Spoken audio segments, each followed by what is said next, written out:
Wait, let me restart that.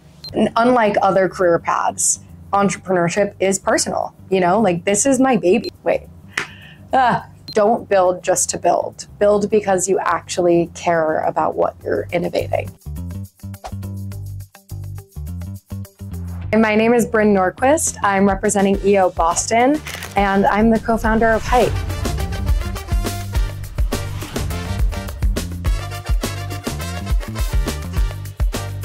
I started this business because I've actually been working in the film industry since I was 10 years old. I initially started with acting, but by the time I was 12, after my first movie premiered, I decided I wanted to go into production. So I started taking film classes, and then I was pitching a feature I'd written to Sony and Netflix, and then I got into Emerson College, which is a top film program in Boston. And it was there that I identified major problems in my own community. So at Emerson, we have all of the resources to get films made, production orgs, grants, thousands, hundreds of thousands of dollars in free equipment. And yet, we produce hundreds of films every year, and most of them are only going to platforms like YouTube or Vimeo, where they're really struggling to reach wide audiences, and monetization is completely out of the question. So I started Emerson's first ever film distribution program in fall of 2022. And I was given $350 per film from the school, but those 3 films I got to help, I got into Oscar qualifying festivals. And word spread around, I started getting submissions from students at other top film programs. And that's when I was like, I need to expand this. I need to make this bigger. That's when I started Hiike.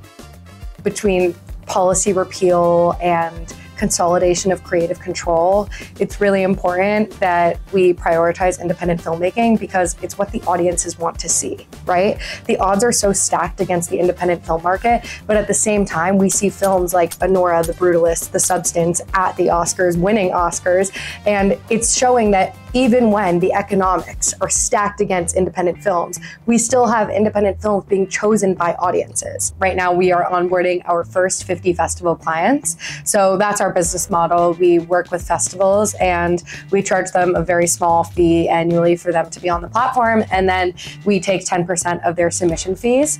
And compared to our competitor takes 12%. So you can keep more submission revenue with Hiike. I think my biggest aha moment as an entrepreneur has been speaking the language of an entrepreneur, if that makes sense. I was coined the creative my whole life, and I went to a very academically rigorous high school and middle school, and I think that I was undervalued a lot for what I had to offer and what I could bring to the table. I started meeting people who not only believed in me, but believed in what I was building and wanted to help me achieve that, right? So I would go to these events alone, and I was often the least knowledgeable person in the room, but it meant that I could learn from everyone else around me. The reason why I chose to be an entrepreneur in the film industry is because the film industry is at such a pivotal point. And when you see something, you can't unsee it. And I would kick myself for the rest of my life if I didn't do everything in my power to try to save this market and change this market and adapt this market because I've grown up in it. One of the biggest challenges that I've faced in being an entrepreneur is the data in this market. In a lot of other markets, there's ample resources to either license data or scrape data, and that's just not the case here. We've had to manually build the data source by hand. I've had to go through every single city in every single state and figure out which festivals are actually real and running and are going to help films reach their goals. And then on top of that, manually collect like 40 different data points across submission categories, rules and requirements, but it's gonna be worth it, and it's actually gonna help the market. So, unlike other career paths, entrepreneurship is personal, you know, like this is my baby. Like I have built Hiike from the ground up, and it has seen me through so many stages of my life, and I've seen it grow, and now there's stakes in it and like all of these, it's just intense. And when you feel like it's not working, and there's a very big setback, it is so easy to slip into, I can't do this. And that is just a mindset that you have to acknowledge. You have to get really comfortable with failure. And actually, I think it goes to the name of my company.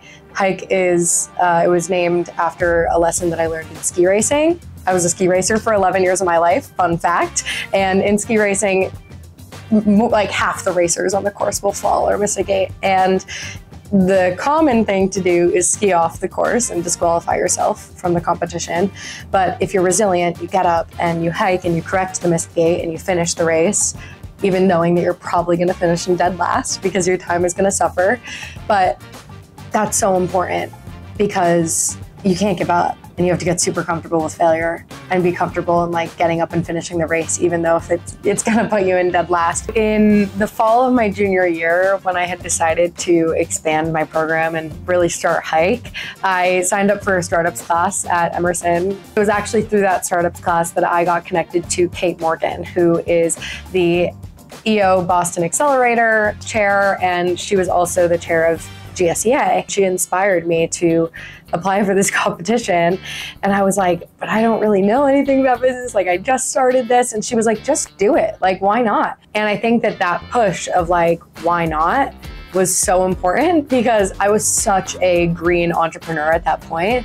I did pitch at EO Boston, and my insight and my story had gotten me to a point where I was like runner-up in my room and Boston's competition in December of 2023. And then I didn't want to give up just then. I wanted to come back, and Kate pushed me to come back.